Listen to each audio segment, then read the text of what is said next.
السلام علیکم آل ویورز، کیا حال چال ہے؟ امید کرتا ہوں سب خیریت سے ہوگا۔ میں دوستوں آپ کو جو چیز دکھانے کے لیے جا رہا ہوں، آپ تقریباً اس چیز سے ہر واقفیت تو ہوگی۔ یہ جو دیکھ رہے ہیں تصویر میں، یہ ایک بچھو ہے۔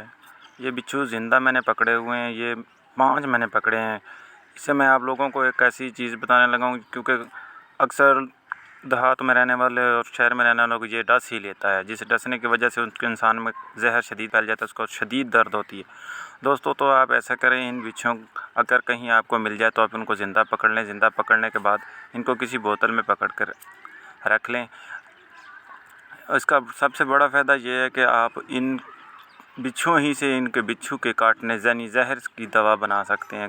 کسی دوست کو، بھائی کو اگر یہ ڈس لے تو اس کا فی الفور حال ہے، گھبرائے نہیں، اسی کا بنائے ہوئے اس کو کسی بوتل میں رکھیں۔ بوتل میں آپ سرسوں کا تیل لیں، سرسوں کے تیل کے اندر ان کو زندہ ہی ڈال دیں، مارنا نہیں ہے آپ نے، زندہ ان کو ڈال دیں، اور وہ بوتل کو آپ کسی اوپرلی جگہ پہ رکھ دیں۔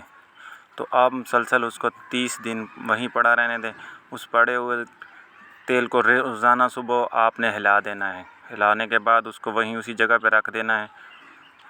آپ اس چیز کو اسی جگہ پہ دوبارہ رکھ دیں گے۔ آپ نے مسلسل 30 دن تک یہی عمل کرنا ہے۔ اس کے بعد کسی کو بھی بچھو لڑ جائے تو اللہ کے فضل و کرم سے وہ تیل اس کے اوپر لگائیں، انشاءاللہ تعالی اللہ پاک کرم کرے گا اور اس کو فی الفور درد میں آرام پہنچے گا اور وہ اپنے درد کی کمی کو محسوس کرے گا۔ میں نے یہ صبح کام کر رہا تھا، میں نے یہ خود یہاں سے پکڑے اور میں بھی انشاءاللہ اس کی دوائی بنانے لگا ہوں۔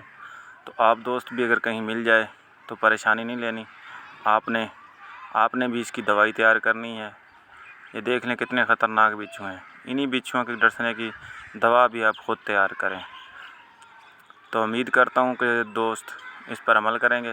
اگر کہیں یہ مل جائیں آپ کو کام کرتے وقت یا گھر میں ویسے بھی نظر آ جاتے ہیں تو ان کو پکڑیں، بوتل میں بند کریں، سرسوں کا تیل ڈالیں، 30 دن تک اس کو رکھیں۔ اس کے بعد انشاءاللہ اسی کی دوائی تیار ہو جائے گی، اور کسی دوست بھائی کو اگر یہ ڈس لے تو اس کے اوپر دوائی لگا دے اور اللہ شفا دے گا۔ اللہ حافظ۔